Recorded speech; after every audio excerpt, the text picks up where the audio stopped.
বিসমিল্লাহির রহমানির রহিম।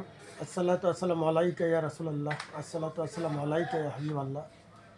প্রত্যেক যুগের নবীদের কলমা ছিল যার জন্য নবী এবং রসুলদের নামে। যেমন ঈসা আলাইহিস সালামের আমলে অনুমতির জন্য কলমা নির্দেশ ছিল লা ইলাহা ইল্লাল্লাহু, ঈসা রাসূলুল্লাহ।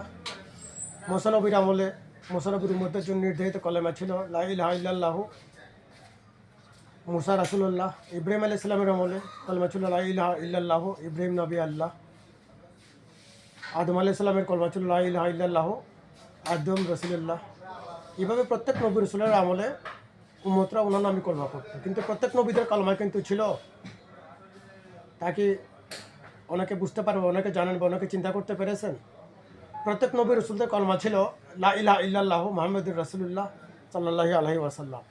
প্রত্যেক নবী রসুলরা কিন্তু নিজেদের ব্যক্তিগত কলমা পড়তেন আমাদের সর্বশেষ নবী, যে নবীর আমরা সৌভাগ্যবান উম্মত, ওনার নামে।